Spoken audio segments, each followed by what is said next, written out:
Ele diz e ela diz, capítulo 9, somos tão diferentes por Dev. Larry expressou extensivamente como somos diferentes.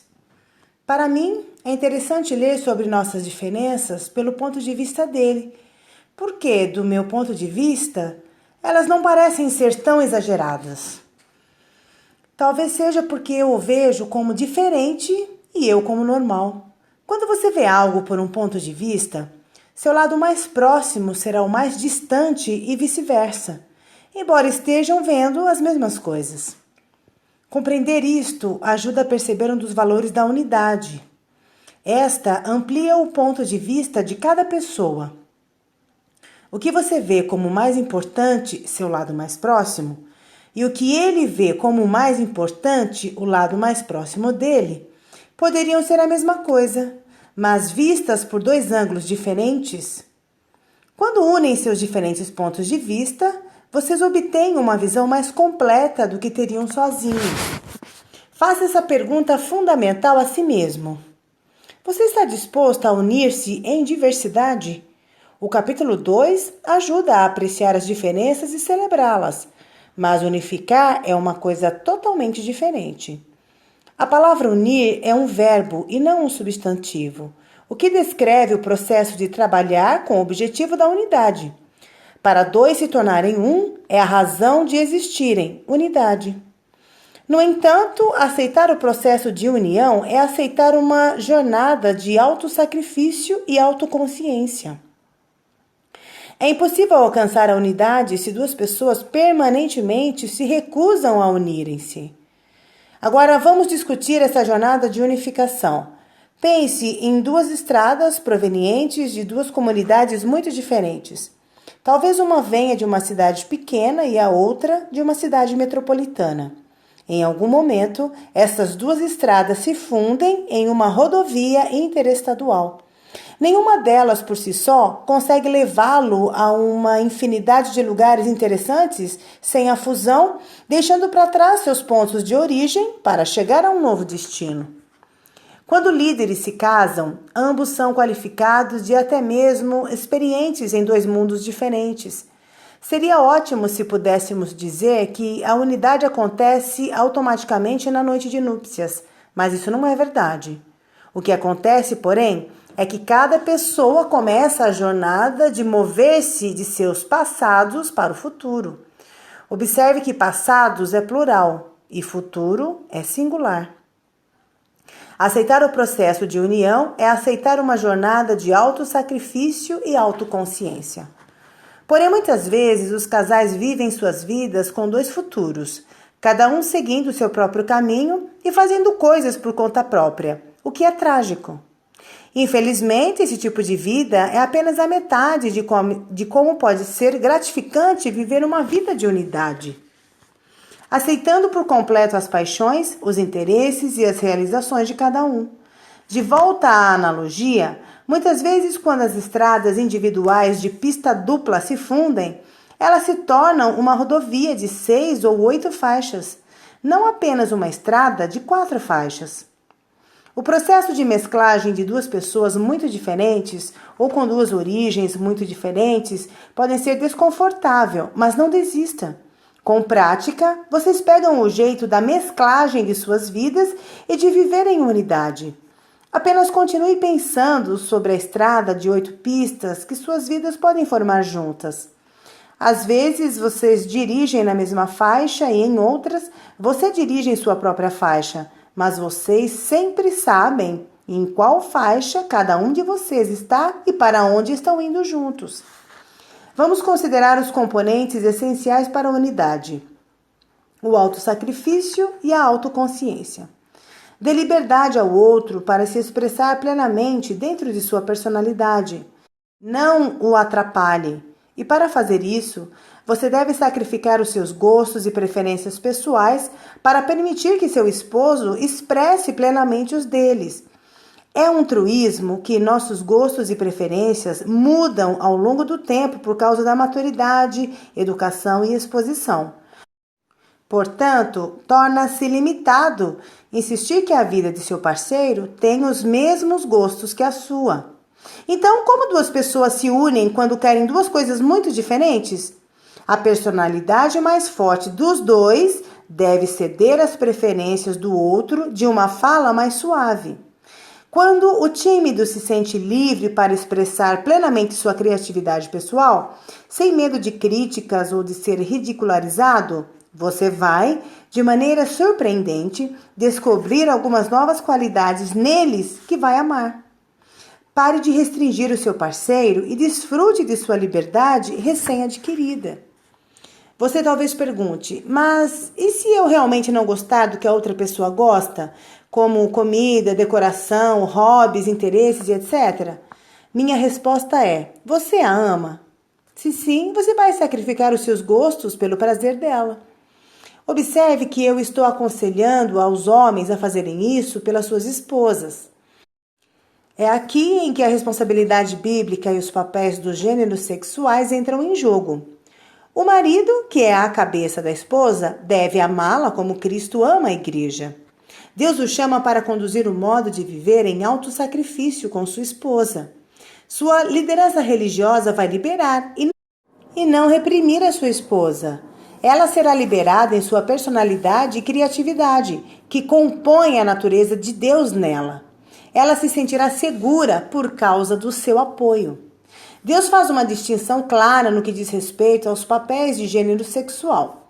O marido governa o ambiente na área externa e a esposa o ambiente no lar. A liberdade de expressão dela deve ser em casa e a liberdade de expressão dele deve fazer-se presente no tipo de trabalho que ele escolhe exercer. Por exemplo, a esposa não incentiva o marido a ir para a faculdade de medicina quando ele quer começar um negócio de paisagismo. Ela deve apoiá-lo totalmente em sua paixão e na profissão que ele escolher.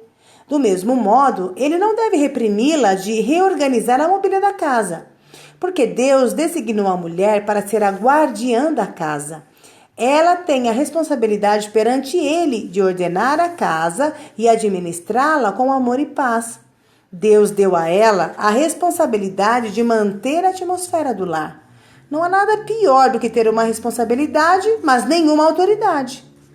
Portanto, o marido deve sujeitar-se a Deus e liberar sua esposa para criar dentro de casa o que ela é responsável por fazer. Isso irá encorajá-la ainda mais para cuidar do lar. Deve ser dada liberdade a ela para mover espontaneamente a mobília e os acessórios como ela desejar, sem críticas ou medo do marido. Os esposos podem ajudar a dar palpites, mas eles não devem dominar este ambiente da mesma forma que ela não controla o ambiente de trabalho dele. Quando um casal se apoia, cada um fica melhor no que faz. A esposa que gostaria que seu marido cortasse mais a grama poderia começar incentivando-o a melhorar suas habilidades nos negócios para abrir uma empresa grande e bem-sucedida. Um marido artístico e encorajador, que quer uma casa bem equipada, pode incentivar a esposa a aprender técnicas de projetos por meio de pesquisa e experimentação para ajudá-la a crescer em seu dom.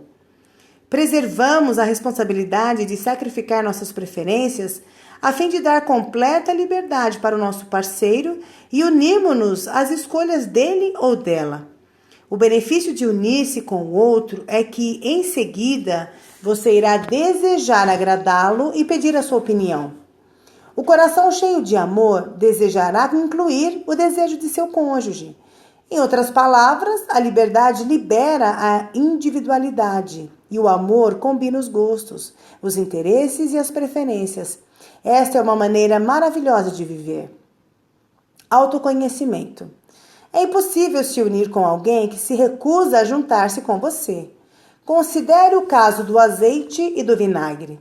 Eles parecem unidos quando despejamos juntos e misturados, mas dado certo tempo, eles se separam novamente.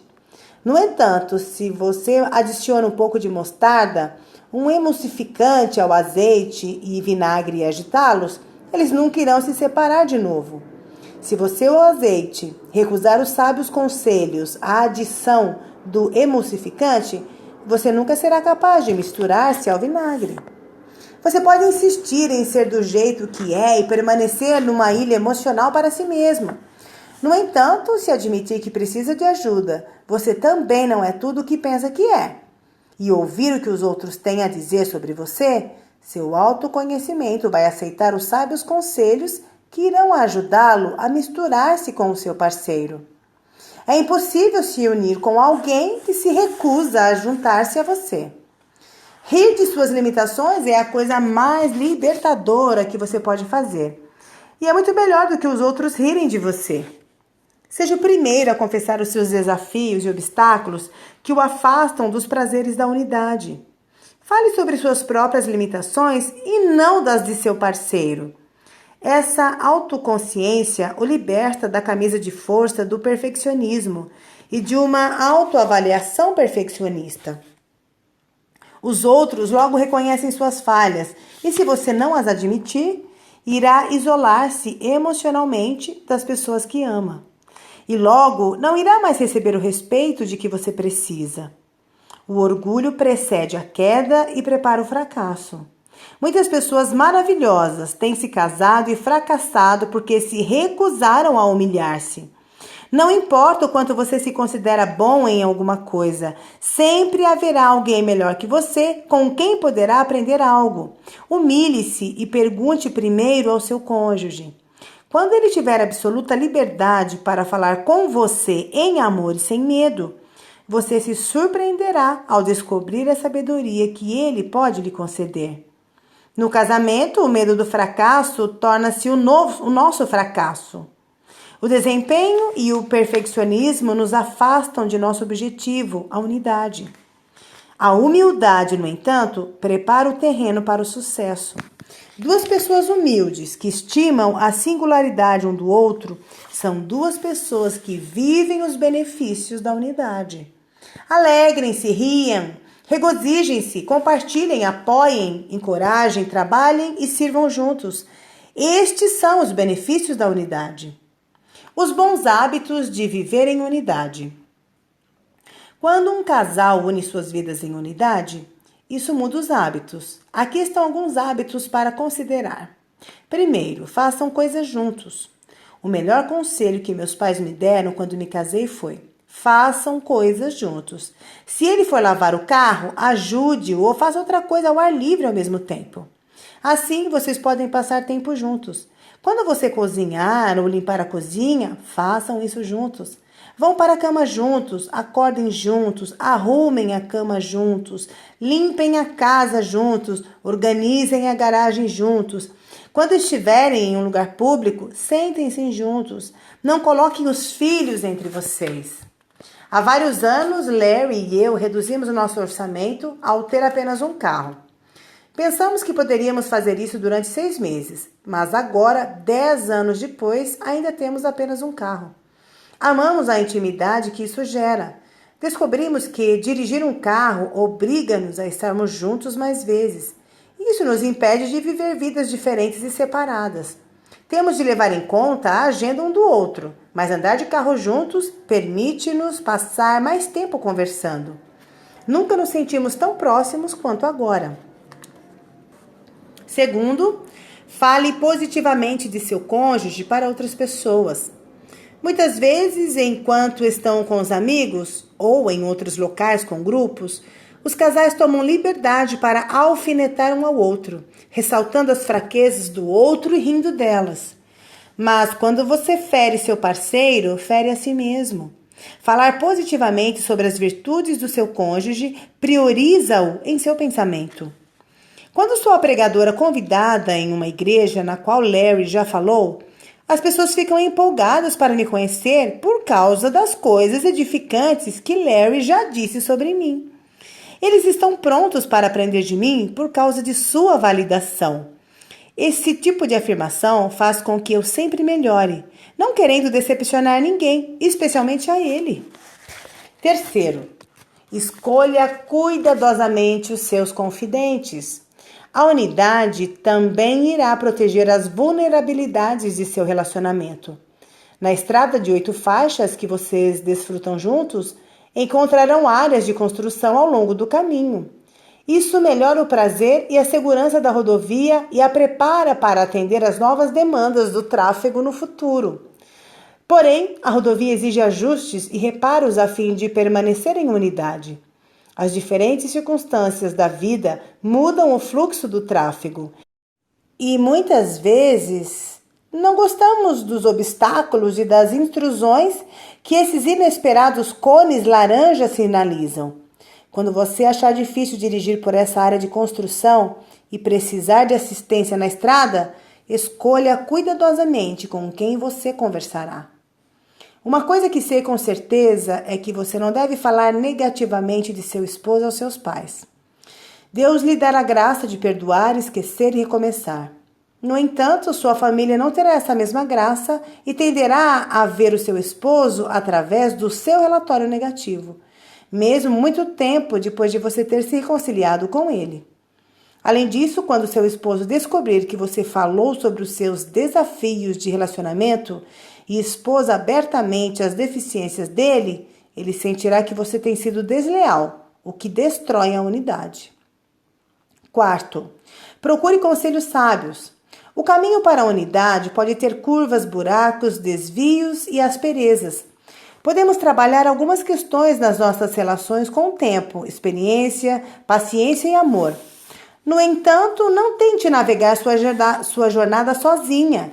Se perceber que está chegando a um impasse, uma bifurcação na estrada, e não sabe qual caminho tomar, peça ajuda. Juntos, por favor, procurem conselhos sábios. Conversar com um mediador ou receber ajuda pessoal é um sinal de força e indica que você valoriza a unidade em seu casamento.